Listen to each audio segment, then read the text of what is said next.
now I'm going to review some movies that I did see on DVD. The first one is Amazing Grace. Don't tell us about any movies you didn't see. I won't say what I didn't see. I hope you're sorry. Amazing Grace is a 2006 film. It's I know rated the PG. song. There we go. If you are like me, you've probably sung this beautiful hymn countless times, but do you know its origins? Directed by 66-year-old British director Michael Apted. This just came up the other day. Someone just... Well, Mary McLaughlin was great. explaining to someone where that came from. Where it came from? No, she did, but I won't disclose it. Amazing Grace tells the story of the origin of the well-known and beloved hymn. Starring Ian Griffith, and last thing I saw him in was Fantastic Four. He played Mr. Wonderful, and I hated that film, and I thought he was horrible. Well, he redeems himself here. He plays William Wilberforce, the 18th century British abolitionist. Benedict Cumberbatch plays Prime Minister William Pitt. Benedict Cumberbatch? That's his real name. Oh, that's the actor's Where real was name. he born? He's a British actress. Cucumber Patch? Brother. He plays William Pitt, the Prime Minister, and he's Wilberforce's closest friend. Wilberforce, that's a nice name. Yeah, isn't it? He is a force. Michael Gambon plays Lord Charles Fox in another tie-in to Harry Potter. He is, Michael Gambon is Albus Dumbledore in the last few films. Okay. And Albert Finney, who's always wonderful, plays John Newton, a former slave ship operator.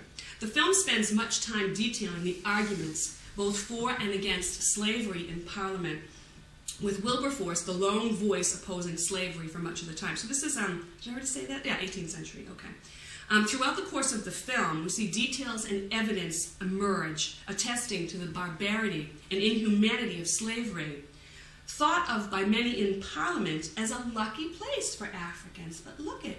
They come here, we feed them, we clothe them. Look, it's nice here. This is nice for them. I'm sure it's incredible when people will convince themselves of. Right. Yeah? Ian Griffith seems to slowly deteriorate both physically and mentally as his battle wages on over many years. And it is the love of a beautiful and very bright woman, along with his friendship with John Newton, the former slave ship captain, that enables him to continue the fight. It is Newton who has seen firsthand the devastating effects of both the voyages that he had subjected countless African men, women, and children. Those weren't air-conditioned ships? They were not. And at one point in the movie, Wilberforce goes onto a ship and he sees the conditions. And the berths were not even, I'd say, were half the size of this table. And that's where the slaves were spent weeks, if not months of their lives, with no indoor plumbing, no fresh water, no good food. Very, very frightening. Subjected countless African men, women, and children to, most of whom die long before reaching their destination. So they were so cheap that they didn't care. They would treat cattle better. You know what I mean? So it's John Newton who keeps the spark of abolition alive in Wilberforce, just as he seems to have no fight left in him. So at this point, the slave. So these were all slaves who were coming to Britain? Right, coming to, we don't hear too much about slavery in Britain. That's the truth. We talk I've never heard anyone talk about that. That was part of the, the triangle, right? So it's incredible. Right, we always think it's just that America was the big, but Britain was a huge importer. They worked with sugar cane, I guess, was the big crop, as opposed to cotton here. And it is Newton who repented and wrote the beautiful hymn as a way of reconciliation. So it's the former slave ship captain who, has an epiphany. Repenting, right? Yes, goes to work in a church, scrubbing floors, very, practically rags. And it is he who wrote Amazing Grace. Wow. The scenes in Parliament are a pleasure to watch. Verbal, witty, sparring, and bantering. Would be much more enjoyable, however, if the stakes weren't quite so high. It's distressing to see how cavalier most men were about the fates of other human beings.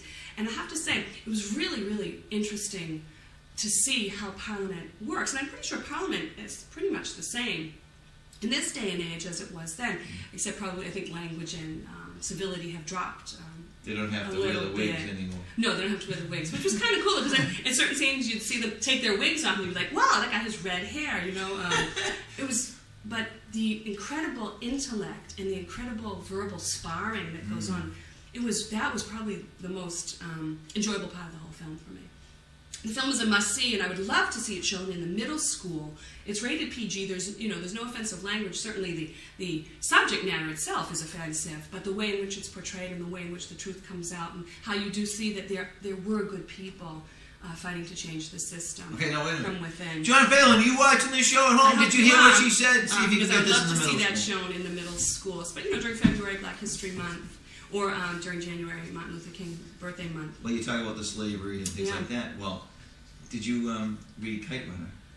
I did not like Kite Runner. Oh, I thought it was unbelievable. Did you? And the No, other it one, was 1,000 okay. Splendid Suns. I read about 100 pages of that. But it's just the same thing. It's about how Yeah.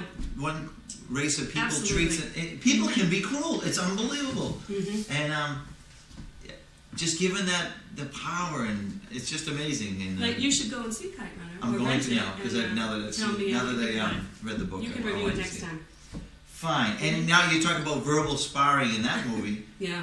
The Great Debaters. Did you see that? No, yet? I didn't. You said that you really enjoyed it. I'm going to put it on my list. I was in Cambridge about a week ago, and across from the building that they have it's one of those beautiful buildings they have at Harvard, Mm-hmm. that they had the Great Debate in. So that's another great movie if you like And who do we say it's an intellectual. It was just an excellent movie. That was Forrest Denzel Whitaker. Washington and Forrest Whitaker. yes. Yeah, I've heard lots of things Excellent about it. movie.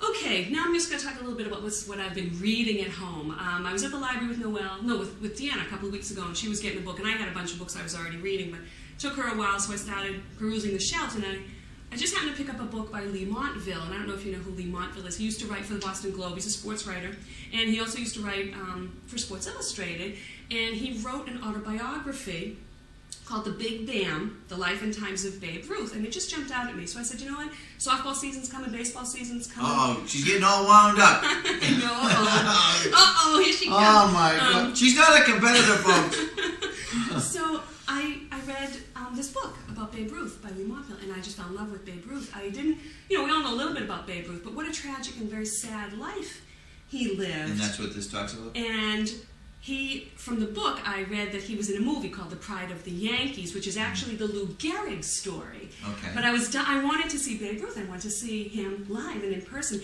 So I watched Pride of the Yankees. It's a 1942 film.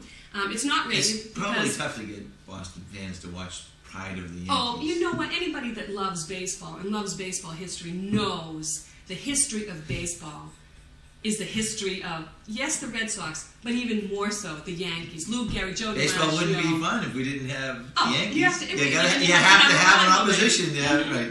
I would give it a G rating. It's not rated only because there was no MPAA rating systems in place at the time. Oh. Anyway, Pride of the Yankees, starring Gary Cooper in one of What do you mean? Oh, this was produced in 1942? Yes, it's an old movie. People should watch old movies. It's in black and white. I was just warn you, gonna my ask. kids freak out, but black and white movies are the best. Okay. Starring Gary Cooper in one of his Oscar-nominated performances, he didn't win, as the legendary New York Yankee, the Iron Horse, Henry Louis Gehrig, better known as Lou Gehrig.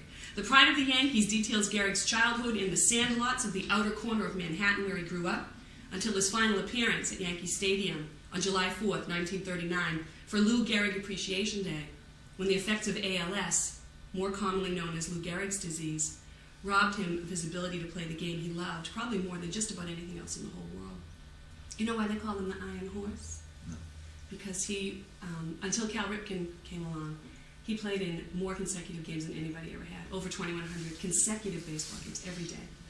And he made about $100 for the year. Practically nothing. That's the truth. Because, Babe Ruth was really the person that finally started to get baseball players decent salaries. And unfortunately, right as the salaries were getting better, the Depression hit. So they all had to take a cut in salary. But really, Babe Ruth was the first one to kind of negotiate. He was the first one to get a sports agent. To have a PR person. Yeah, very interesting story. Anyway, I was reading a biography of Babe Ruth, a great book, The Big Bam, The Life and Times of Babe Ruth, by former Boston Globe and Sports Illustrated writer Leigh Montville, and I wanted to see Babe Ruth in real life, so I found out he was in this picture. I loved seeing the Babe, but what I loved even more was the performance by Gary Cooper. I come late in life to worship at the altar of Gary Cooper, and I can tell you he is worthy of adulation. His portrayal of Gehrig is sweet. Stop it! Serious. And to top it all off, he is a dead ringer. No, he's dead. Dimples and balls. Stop it. For the real Garrick. I mean, he captures him physically and emotionally. Naturally, smoothly, athletic. Watching Cooper at the plate, you can't help but feel you are seeing Garrick reincarnate. Garrick was a complete klutz in social situations, seen as aloof by his teammates and inexperienced by women. Excuse that little ringer that's telling us we're almost out of town, so stay with us, folks. We'll be over shortly. Cooper, so handsome and smooth, captures this dichotomy elegantly and seamlessly and makes it seem easy. The film never once goes for the sappy melodrama it so easily could have, and many other films of this time did. It made me feel like I had a chance to know Garrick just a little better, and I'm thankful for the experience. Probably the most moving scenes in the whole movie are at the end, where he comes to Yankee Stadium, he's no longer able to play, and he says, you know what, I'm the luckiest man alive to have played on this Yankees team with these incredible people. Oh my God, it's very, very, very sad. With baseball and softball season just around the corner, I can highly recommend this film for the whole family. And also, I started to read his biography. It's called Luckiest Man, The Life and Death of Lou Gehrig by Jonathan Eeg, another great book that you can. And the sad thing now, that movie was made in 1942. Yeah, 1942. And there still isn't a cure for Lou Gehrig's disease. I mean, there's people in Milton with it. Yeah, and that I know, and it's so sad. And it's such a devastating illness. And it's a genetic disease, actually. It's called amyotrophic lateral sclerosis that you can test for. You can find out if you're going to get it. Well, you know what? Again, here we go. Yeah, back to the bio biolab. lab. Maybe a Milton student will be the person that comes up with a cure for something like that. So. Yep. A couple of new releases on DVD. Mr. Megorium's Wonder Emporium, which I you kind of go like, fast didn't because like. we're running. Michael Clayton's out. Darjeeling Limited's out. And what I'm going to review for next time, The Assassination of Jesse James by the poet Robert Ford. That's supposed to be great. I gave you my picks for the Oscars last time, and I did pretty good. For Best Picture, I thought Michael Clayton would get it, but I wanted No Country for Old Men to get it. No Country for Old Men won it. For Best Actor, I wanted Viggo Mortensen to get it for Eastern Promises, which you should definitely see. Daniel Day-Lewis Not with your got children. it. No, Daniel Day-Lewis got it, and I think he was deserving. I was hoping that Julie Christie would win Best Actress. She did not. Marion Cotillard, a French woman for La Vie en Rose, did, and that's another great film. What was the name of that? La Vie en Rose. I wanted Philip Seymour Hoffman or Javier Bardem to win Supporting Actor, and Javier Bardem. I wanted to see more of Hoffman too. I loved him. He was great in that. And as far as she didn't catch the joke. What? Seymour Hoffman. Oh, I said I wanted to see more. Oh gosh, yeah. You know, come on. I thought Paul Thomas Anderson would win for Best Director for There Will Be Blood, but I hoped the Coens would win, and they did. The Coens won for No Country for Old Men. Well, you better say goodbye to folks. All right, opening today is The Bank Job, another British film that looks really funny. Miss Pettigrew Lives for a Day with Amy Adams. Say goodbye. And Semi-Pro with Will Ferrell. Goodbye. Eileen, another fabulous job. Thank you so much. I know, when you're having a good time. Folks, I hope you felt the same way.